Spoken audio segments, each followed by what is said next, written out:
Let us journey back more than 700 years ago to the rugged hills and valleys of Anatolia.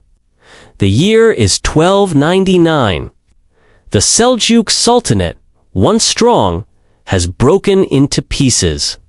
The Byzantine Empire, that ancient guardian of Rome, is shrinking, its borders weak and undefended.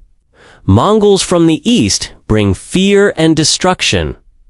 Chaos rules the land. In this storm of uncertainty, a small tribe of Turks struggles to survive. Their leader is a man named Osman, son of Ertugrul. He is not a king, not a mighty emperor, just a chief of a tribe with a few hundred warriors. And yet, from his name, a dynasty will rise that will one day stretch across 3 continents. This, my friends, is the story of the first 100 years of the Ottoman Empire.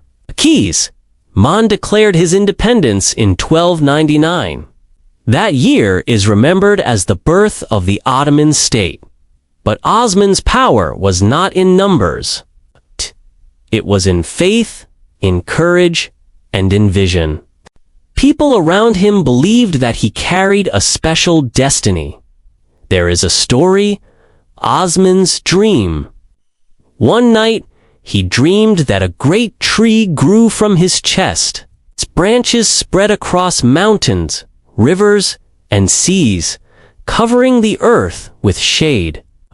When he awoke, scholars explained, "Your descendants will rule over vast lands.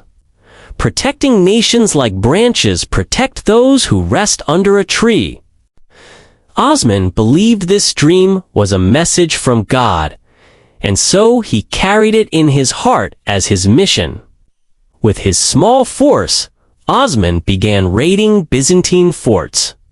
He attacked the fortress of Kalaka Hisar in 1291, marking his first great victory. More villages and forts fell in the years that followed. His warriors were not just fighters. They were Ghazis, holy warriors, who believed they were spreading justice and faith. Every victory attracted more men to his banner. Soon, his tribe became something greater, the foundation of a state. Osman ruled until his death in 1324. He had laid the foundations of an empire. His son Orhan succeeded him. And under Orhan, the Ottomans took their first great leap forward. In 1326, Orhan captured Bursa, a rich and beautiful city. This was more than a conquest. Bursa became the first capital of the Ottomans.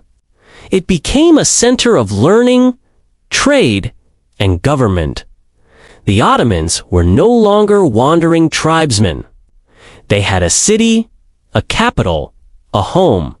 Orhan also built the structure of the empire. He created coins, introduced laws, and gave shape to government offices. He organized an army that would become legendary, the Janissaries. Through the system known as Devshirm, young boys from Christian families were recruited, trained, and raised to be soldiers of the empire. Torn from their childhood homes, they grew into warriors whose only loyalty was to the Sultan. Marching in perfect rhythm, feared for their discipline, the Janissaries would become the backbone of Ottoman power. Orhan was not only looking westward, he married into powerful families, made alliances, and strengthened his rule in Anatolia. But his greatest achievement came in Europe.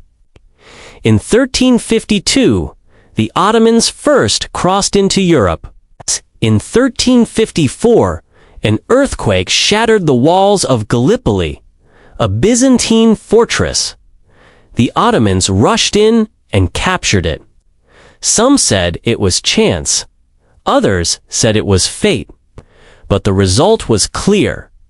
The Ottomans now had a foothold in Europe. From this moment on, the Balkans would never be the same. When Orhan passed away in 1362, his son Murad I became Sultan. Murad was a warrior, a builder, and a visionary.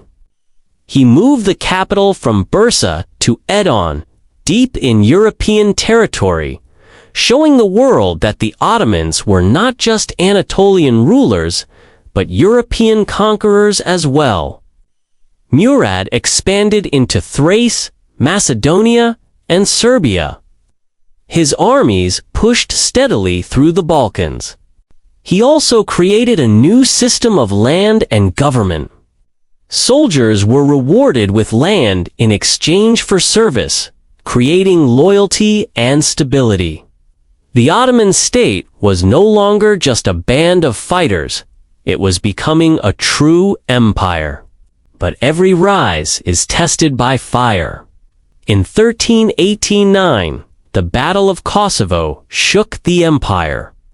The Ottomans faced a vast alliance of Serbs, Bosnians, Albanians. The fighting was brutal, the fields red with blood. In the end, the Ottomans stood victorious. But Murad paid the ultimate price.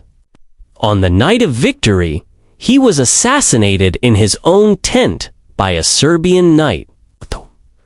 Murad I became the first Ottoman Sultan to die on the battlefield.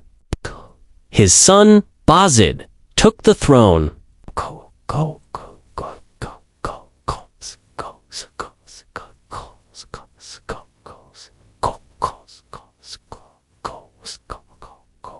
Because of his speed and fury in battle. And indeed, he struck like thunder.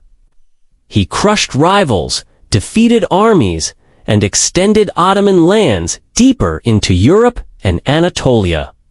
By the year 1394, Bayezid had defeated the Crusader army at Nicopolis, one of the largest Christian armies ever assembled at the time. Knights from France, Hungary, and beyond had come to push the Ottomans back. But Bayezid's clever strategy trapped them, and the Ottomans won a decisive victory. Europe trembled at the name of Bayezid the Thunderbolt. But Bayezid's ambition also led him into dangerous ground.